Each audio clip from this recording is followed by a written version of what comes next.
I'd also like to recognize my staff as well for all their hard work, the ones that brought us here, so to speak. First of all, I'd like to acknowledge my associate programmer, Wes Harris, whose knowledge about film and his collaborative spirit had been invaluable in helping me program this year's festival. So Wesley, thank you very much for that.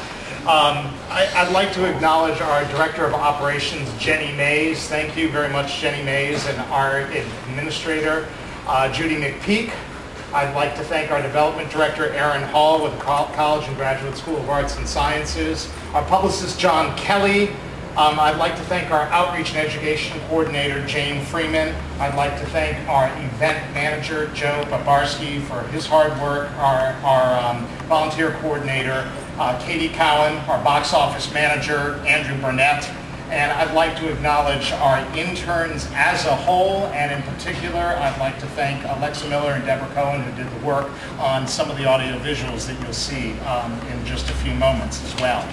Now, I want to take a moment just to talk a little bit about my vision of the Virginia Film Festival moving forward from this year on. As many of you know, I came last year about 5 months out, and we had inherited the theme of funny business. And of course, there was a long-standing tradition of having themes that were a central theme with which the programming was planned.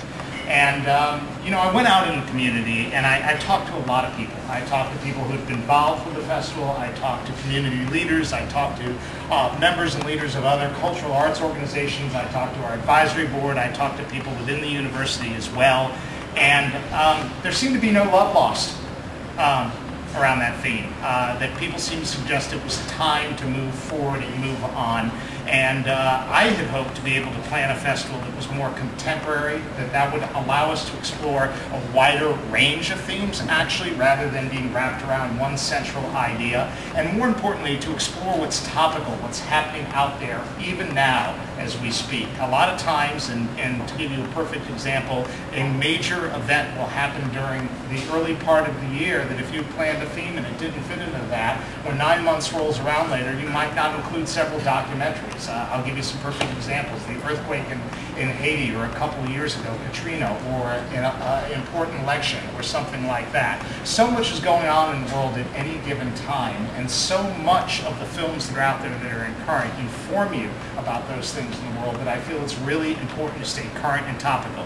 We will continue to explore classic films, but because we present a year-round classic film series, which is called Virginia Film Festival at the Paramount, every Monday night at the Paramount, which allows us to screen approximately 50 classic films a year, our focus is going to be a little bit less on that in all of the festivals moving forward. So this year we do have a program that has some classic films in it, but considerably less than you've seen in years past. And I would say that it's probably closer to about 10% of our program this year focuses on classic films.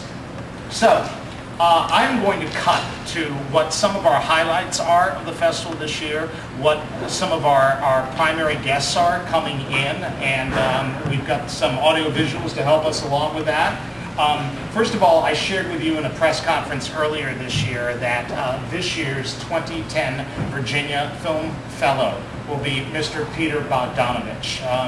We're very fortunate to have Mr. Bogdanovich in. He will actually lecture to the students on 3 separate occasions, and we'll do a moderated conversation with the New York film critic David Edelstein, who you probably know from Fresh Air on NPR and the CBS Morning Show as well, and that will immediately follow the film Last Picture Show. So we're excited to have Mr. Bogdanovich here as part of the festival, and as you know, he's an acclaimed actor, producer, director, film critic, and film historian. A gentleman who was friendly with Orson Welles, who has written about some of the great film history, and I think is really a part of film history himself and has a very special part in that film history. So again, we're delighted to be able to have him. I'd like to also focus on another guest as well who will be in during the festival, and that is Guillermo del Toro, renowned director, producer, and writer. He's going to be in with his latest film that he's written and is a producer on, Don't Be Afraid of the Dark. Mark Johnson is the co-producer on that project, who's also the president of our advisory board. He'll be in with that film as well. And of course, you'll know Mr. Del Toro from his work with Hellboy, of course, Pan's Labyrinth, which was nominated for 6 Academy Awards, and Mimic.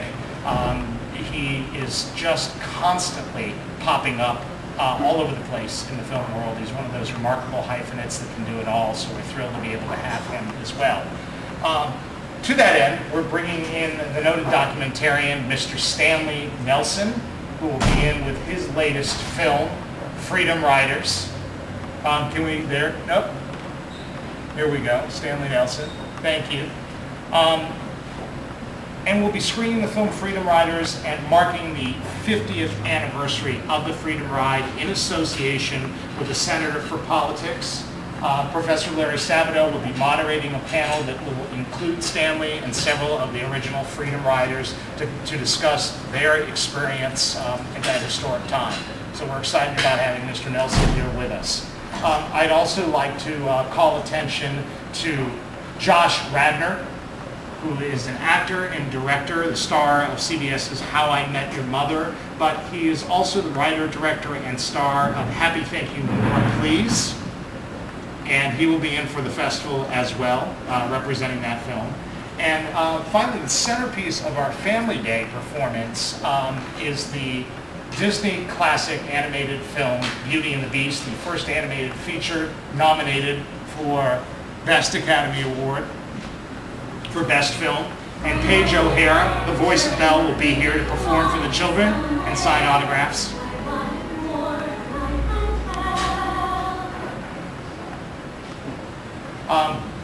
Paige has also been a Broadway star as well, and she worked on this particular film for 3 years. It's not the 20th anniversary, that will be next year, but they do have a brand new Blu-ray release that's going out. I can tell you she's wonderful with children, and I know they'll be excited to hear her sing as well. I'd like to move back to a new documentary by the director and favorite of Charlottesville, Tom Shadyac, who has a new documentary called I Am that chronicles his experience. A few years back, he was in a very difficult accident doing a mountain bike downhill where he crashed and had a severe concussion and underwent severe depression for about 8 months. And it was a life-changing experience for him. He has filmed this documentary that really deals with a lot of important subjects, and more importantly, what's wrong with the world and how can we fix it, and the obsession with material wealth.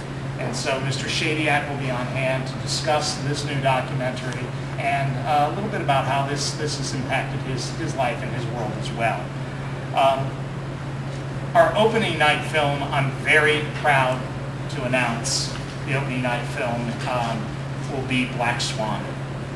This is the highly acclaimed film that recently opened at the Venice Film Festival.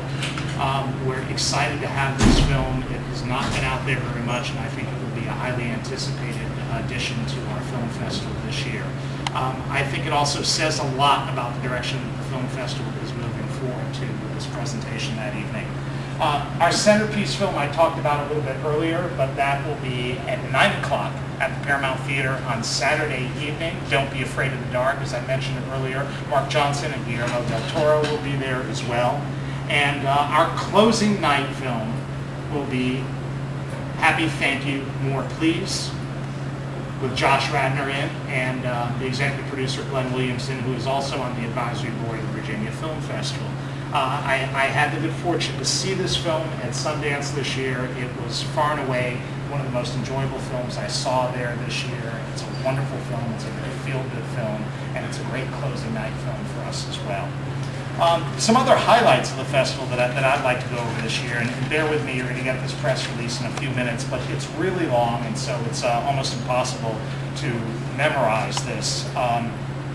Some of the spotlight films that we're going to be having are Leaves of Grass, which highlights the actor Edward Norton in a remarkable role playing twin brothers. And it's a lot of fun. I know that this film did extraordinarily well at Toronto last year. We're thrilled to have it be part of the festival. And two of the producers, Bill Migliori and David Copeland, will be in with this film as well.